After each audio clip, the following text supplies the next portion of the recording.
Ahí se ve. Sí, sí, muy bien. Bueno, a mí me tocó el conjunto Monteagudo, el conjunto de viviendas, que nace como una respuesta a una creciente demanda de la sociedad, en el cual para el año 2000, como todos sabemos, la crisis económica golpeaba bueno, a Argentina, por lo que varias organizaciones comunitarias y sociales, con gente y familias en estado eh, donde no había desalojos, no había empleos, inician una organización al que le llaman Movimiento de Liberación Territorial, la MTL, eh, que de acuerdo con la ley 341 que hablábamos la semana pasada, en el cual se aprueba en el año 2000, eh, forman una cooperativa para poder manejar fondos públicos para la construcción de viviendas y así darle respuesta a estas familias vulneradas socialmente, ¿no? En el 2003, bueno, el MTL estableció la cooperativa y ahí fueron recién capaces de obtener estos fondos para la construcción de 326 viviendas. Este experimento resulta muy exitoso porque le da un trabajo interdisciplinario a diferentes familias en emergencia habitacional. Este complejo monteagudo se encuentra en Parque Patricios, en Buenos Aires, en una antigua fábrica de pintura. Eh, está localizado, bueno, como decía, en una fábrica de pintura y agrupa diferentes usos, además de las viviendas que antes mencionábamos. También incluye áreas comunales, guarderías, emisoras de radio y diferentes equipamientos que la hacen más sustentable.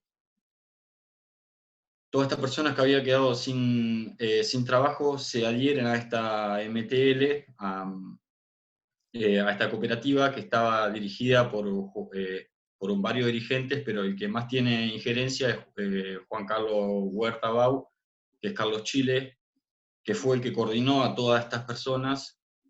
eh, y hoy por hoy, gracias a este movimiento, hay más de 400 empleos, gente que estaba desempleada, bueno, hay más de 400 empleos nuevos, y todos trabajan en esta cooperativa que además de este conjunto hoy tiene varios trabajos en Buenos Aires.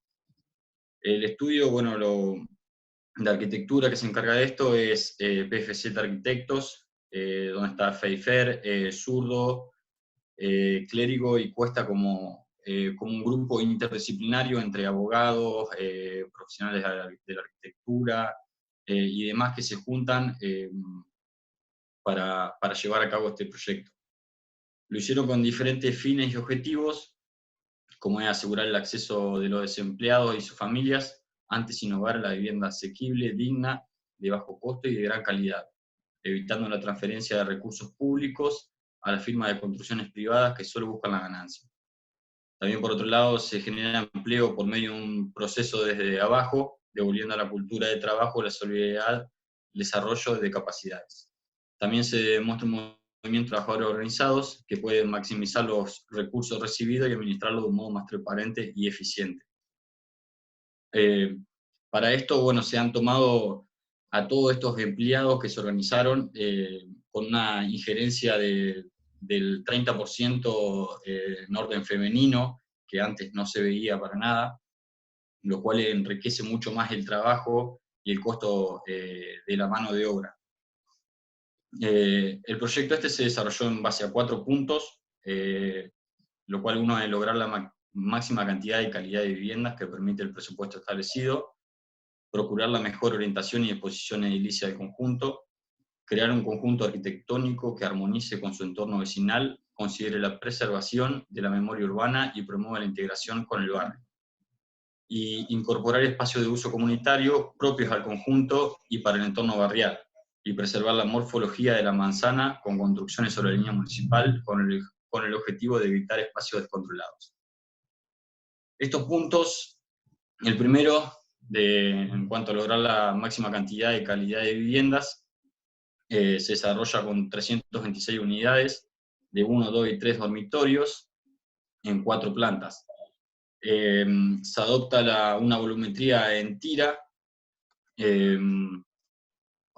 teniendo calles, formando como patios internos, en el cual las viviendas se ubican una de cada lado, para tener un mayor espacio en común de los habitantes.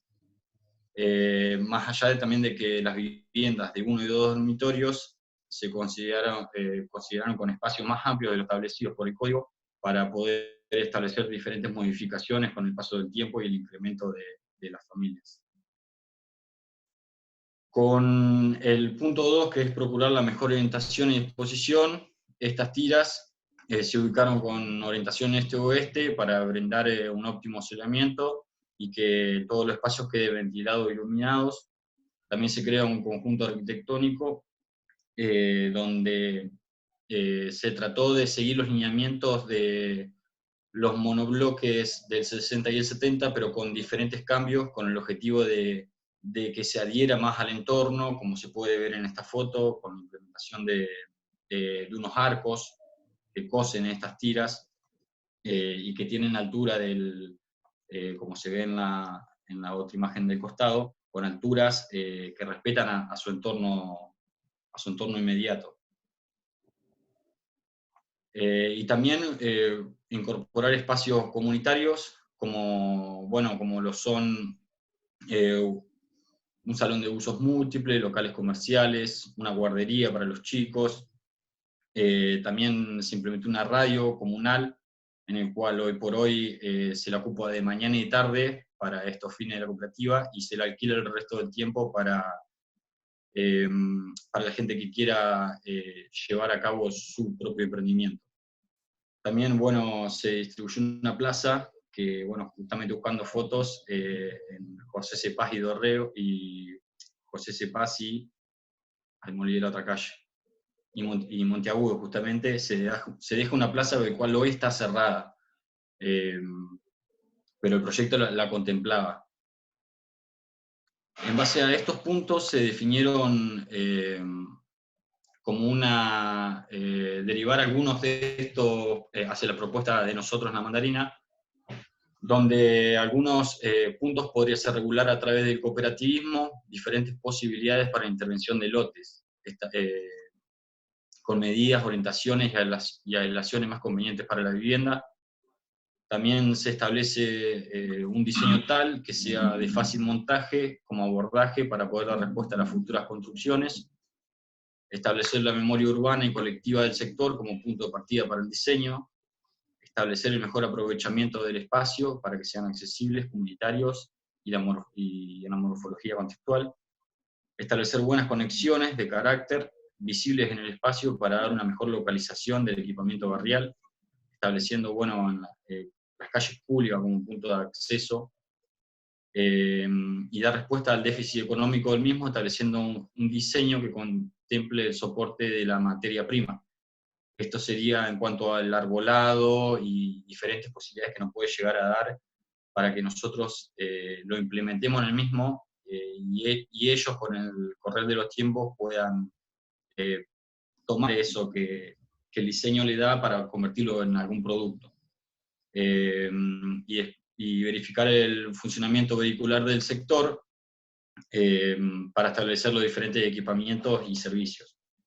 En esto, la idea pasaba por un poco establecer dónde hay mayor conectividad con los puntos vehiculares, ya que dentro del centro, como hablamos en la clase pasada, no hay mucha actividad, si bien son trayectos a pie y demás, por lo que los equipamientos, como en el conjunto Monteagudo, están en el contorno para aprovechar lo que es las conexiones con el entorno mismo, con el barrio, generando diferentes oportunidades, que me parece bastante importante para el proyecto. Y sería eso más que nada. ¿Alguno lo visitó? ¿Lo conoce el barrio? ¿Alguien fue? No.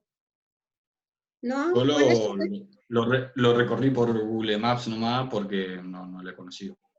No lo conocía. Vale la pena ir porque indudablemente yo trabajaba en el Consejo Social de la ciudad en ese momento. Era el gobierno estaba Tellerman y me habían invitado a organizar, era secretaria técnica del Consejo Social y era muy interesante porque ahí venía la UIA, gente de todos, porque claro, en el momento que yo estaba, me parece que estaba en construcción, ponele 2004, estaba en plena obra, y 2004-2005, y lo fuimos a visitar en plena obra. Carlos Chile murió hace 2 años, y en ese momento nos recibió, íbamos con gente de la Unión Industrial, con gente de la Cámara de Comercio, porque el Consejo Social nucleaba a todos, ¿no? Y estaban todos muy admirados por la experiencia. Además, Carlos Chile, que bueno, en esa reunión nos mostró cómo funcionaban, y él ahí explicó que habían decidido que no fuera una cooperativa. Ellos hicieron propiedad horizontal, por ejemplo. Ellos dividieron hay cooperativas que no, que tienen propiedad comunitaria. Ellos tienen los espacios comunes y tienen propiedad, cada uno es dueño de su unidad, pero no como propiedad cooperativa. Esa fue una decisión que tomaron en la asamblea, todo sumamente democrático, ¿no? Por otra parte, en asamblea también discutieron cómo se asignaban porque tenían más gente necesitada de vivienda que la gente que por ahí estaba trabajando. O sea, había gente que tenía trabajo, estaba construyendo, cobraba por construir, porque ellos prefirieron que no fuera autoexplotación como ahorro mutuo, no. Ellos organizaron una empresa constructora como sociedad de responsabilidad limitada, y esa empresa constructora fue contratada para la obra, y mientras tanto, con los arquitectos del estudio Pfeiffer, gente de la tecnológica, entrenaron a la mano de obra femenina y masculina, y quedaron, de hecho, la empresa constructora funciona en un departamento. La empresa constructora MTL SRL tiene su sede, como diría esa persona jurídica, como diría nuestro amigo Salvador Rueda, tiene su sede en el conjunto Monteagudo, ¿sí? Y entonces, esta particularidad de organización no fue impuesto, digamos, porque uno por la 341 puede decidir, tengo propiedad cooperativa o dividido en propiedad horizontal, ¿sí? El crédito lo toma la cooperativa o lo toma cada persona, y ellos optaron porque lo tomara cada persona, ¿sí?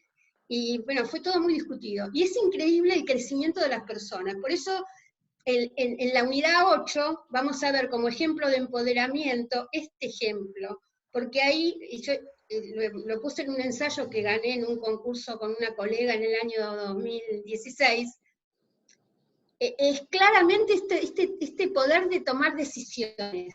Vos tenés un marco que es bastante flexible y te permite tomar decisiones, ¿no? Entonces, yo creo que el caso de Monteagudo es muy interesante, porque la empresa no es cooperativa, la empresa es una sociedad de responsabilidad limitada que contrata con cualquiera para construir, y de hecho contrata para construir. También entrevistamos a Pfeiffer, estaba re contenta de haber trabajado en el proyecto, y cobró los honorarios como cualquier arquitecto cobra por la construcción, ¿no? ¿Alguna pregunta con respecto al tema? Yo iba a preguntar, cuando dijo eso de que los proyectaron como para que sean ampliables, ¿no? Sí, porque sí, ¿qué es lo que porque, sí, a ver. Sí, porque, bueno, en el código ponele que dice que los espacios como el comedor y la cocina es recomendable de 4x4. En este caso se hicieron de 5x5 para darle esa posibilidad de que se puedan ir expandiendo, como hablábamos anteriormente de esta casilla que en vez de sea de 3x3, darle un módulo más grande para permitir esta ampliación. Vale.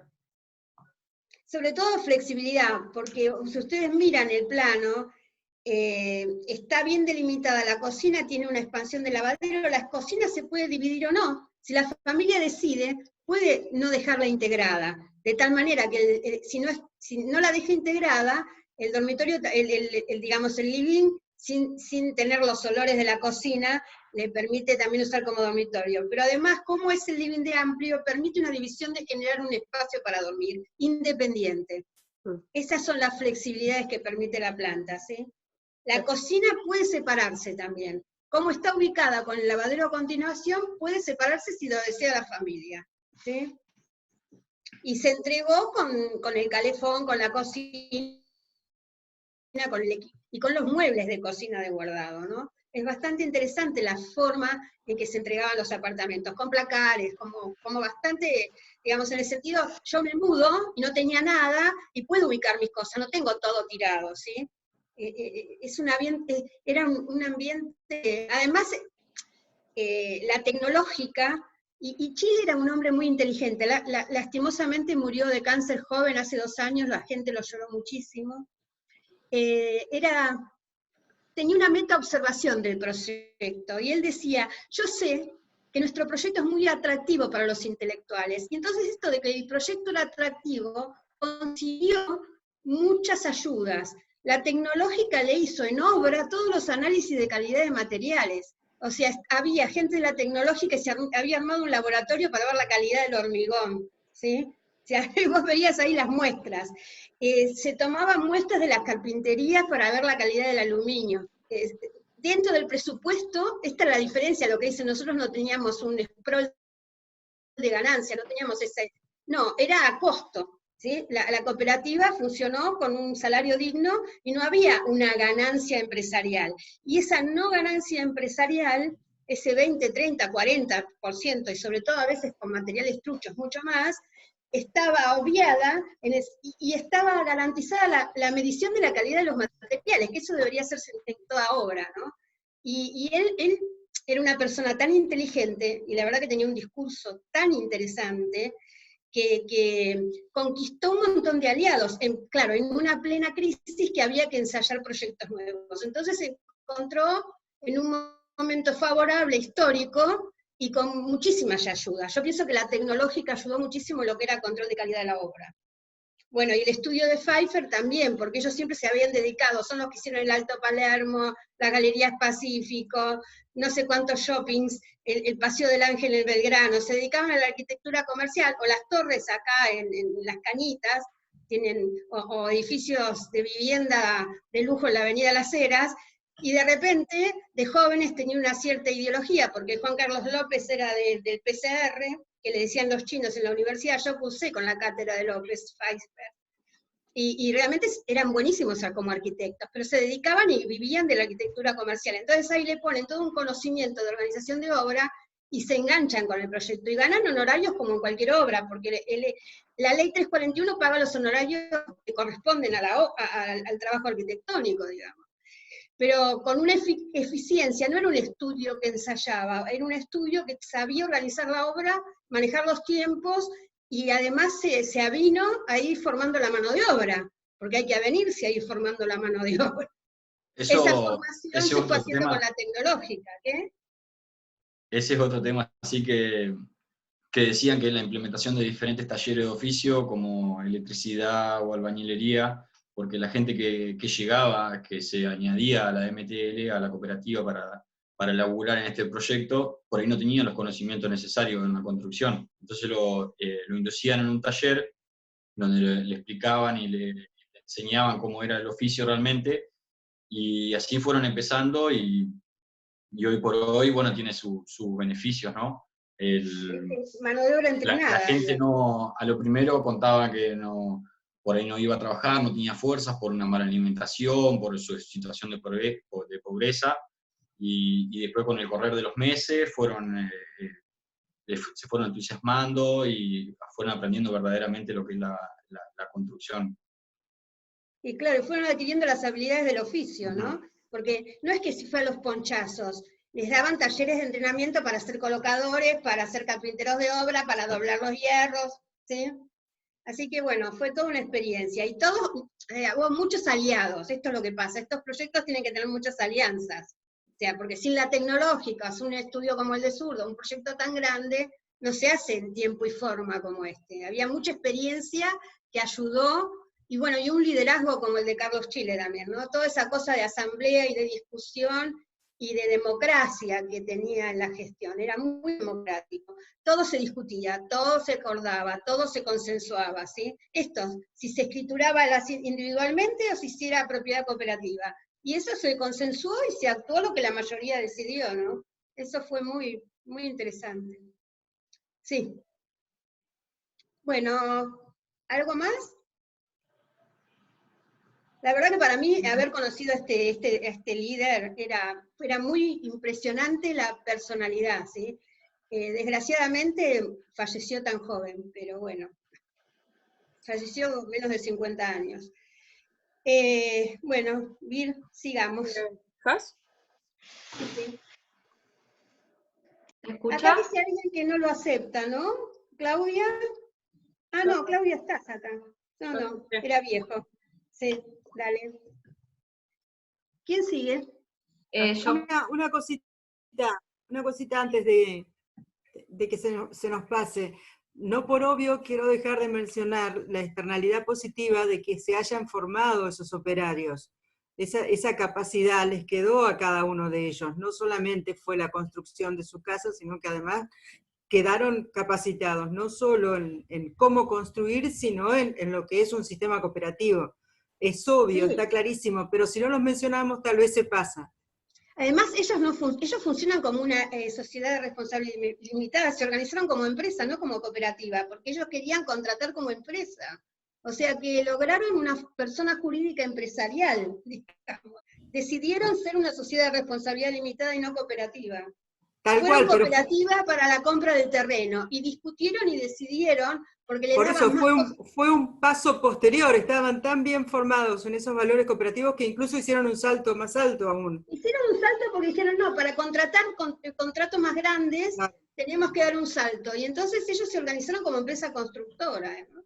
Sí. Realmente es un caso muy paradigmático. Y bueno, tuvo mucha publicación internacional también porque, por eso, por el salto que ese grupo de ser desocupado, de hacer años de no trabajar, de ser piqueteros, en 3 años terminar formando una empresa, digamos. Uh-huh. Excelente. Sigamos. bueno, a mí me tocó el conjunto Los Andes. Bueno, es de carácter residencial y su ubicación está en barrio Chacarita, provincia de Buenos Aires. No, Sería- Capital Federal, está en Cava, no está en provincia. Está perdón. en el barrio de Chacarita, que es el cementerio del oeste de la ciudad, ¿no? Que surge con la fiebre amarilla. Es un barrio bastante antiguo, como de 1890, 1880, digamos. Dale, lo corrijo. Bueno, En la provincia, eso quise decir. sí. Es Está la dentro ciudad de la Buenos provincia. Aires. ¿Se entiende? Provincia de Buenos Aires, ciudad de Buenos Aires. Bueno, como antecedente, en la primera mitad del siglo XX, Argentina se encontraba en un profundo proceso de transformación a nivel de paisaje social. En este contexto, en 1925, la Municipalidad de Buenos Aires llama al concurso para la construcción de 3 conjuntos de viviendas económicas en los barrios Chacarita, Flores y Palermo. El arquitecto Beretervide gana el primer premio de todos los conjuntos. Y solo se construye el conjunto de Chacarita y Flores.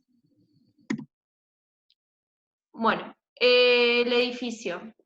El conjunto se resuelve en 12 pabellones compuestos por 4 plantas cada uno. O sea, planta baja y 3 pisos sería. En estos se alojan 130 departamentos de 3, 4 y hasta 5 ambientes. Y, ay, para que no me aparece.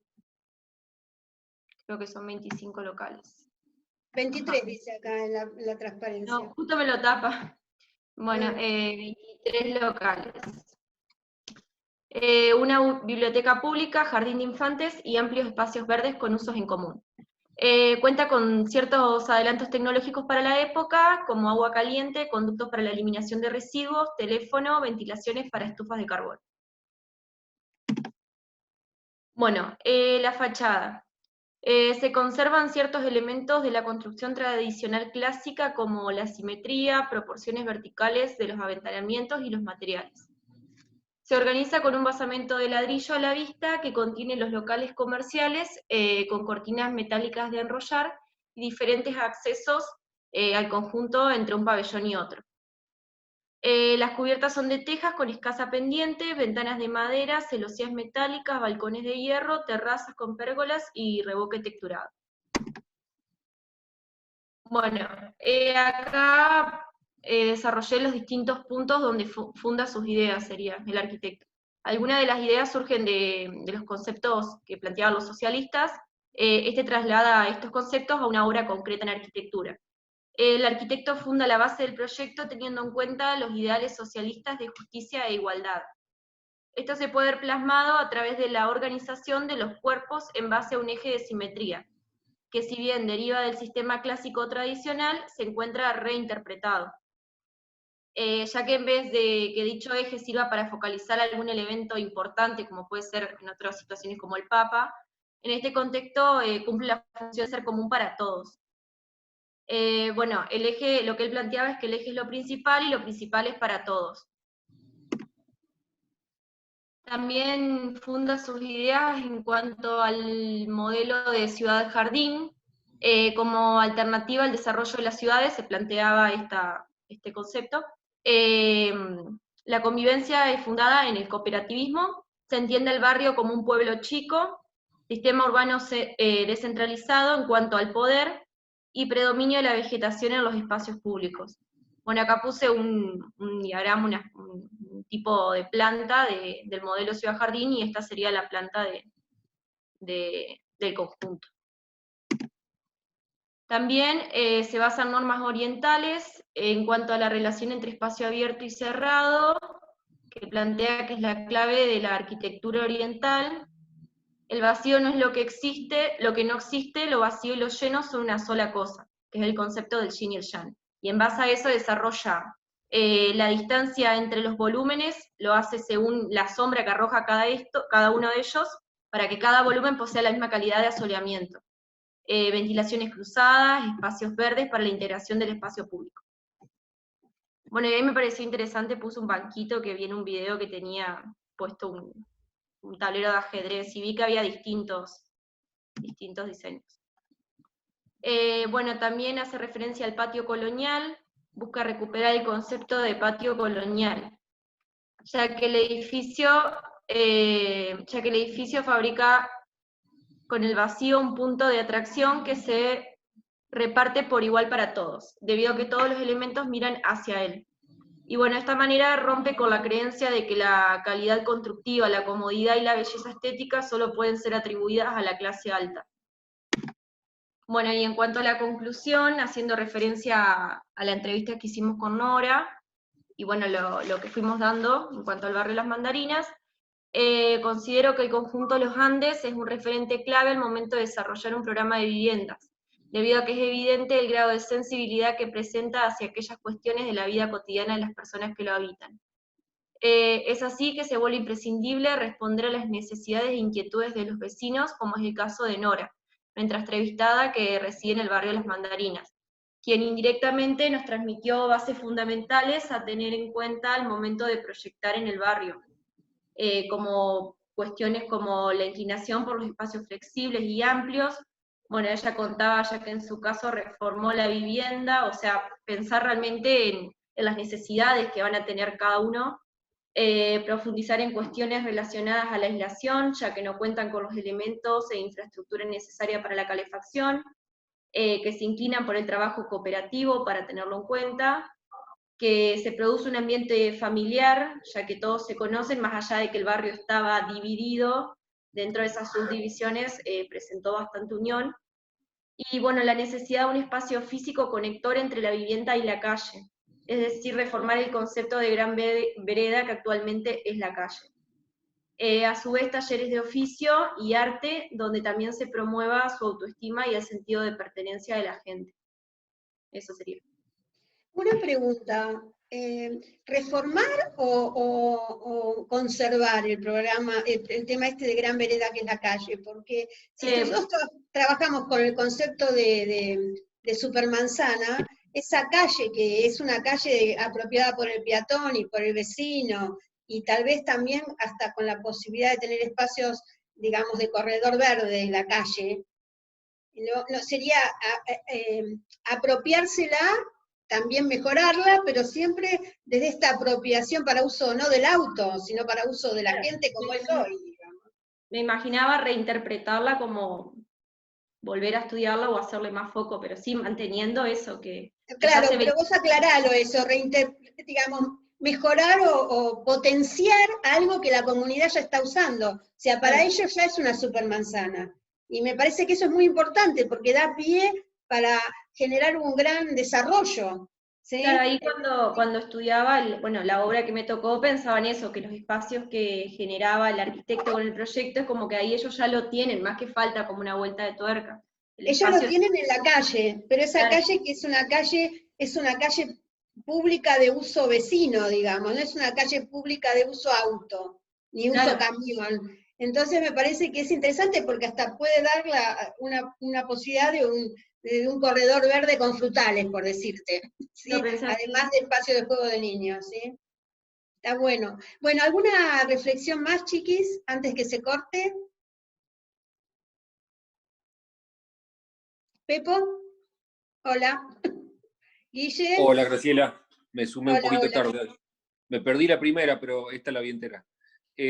No, una breve reflexión sobre el conjunto los Andes, que, acotación al margen, me tocó visitarlo cuando estudiaba en la facultad, así que siempre me acuerdo. Y después, digamos, la verdad que en ese momento no entendí la importancia que tenía, ¿no? Después entendí por qué en esa cátedra nos mandaban a ver eso. Beretervide es un personaje interesante, poco conocido, no solo como diseñador, como proyectista. Después, eso es de la década del 20, después de eso, en la década del 40, escribió un libro muy interesante, no recuerdo ahora el título exacto, algo así como la vivienda social o algo así, donde ya en ese momento alerta acerca del riesgo, fue profético, digamos, ¿no? Alerta acerca de la necesidad de que la vivienda social no tiene que ser localizada lejos del trabajo, de los centros comerciales, etc. Cuando quizá todavía el problema por la poca relativa expansión de las ciudades no era un problema tan grave, digamos, ¿no? Fue profético en ese sentido, se adelantó a este problema que tenemos hoy y que sufrimos tanto y que, bueno, quizá México es la máxima expresión, ¿no? de esta tendencia perversa a la localización ultraperiférica de la vivienda social. En ese sentido, este conjunto en particular me parece que tiene algunos atributos interesantes, por lo tipológico, por el mecanismo, digamos, el concurso, por rescatar cuestiones tradicionales, ¿no? O sea, no solo desde lo tipológico, sino también desde la adaptación, poco de las distintas escalas, digamos, ¿no? O sea, el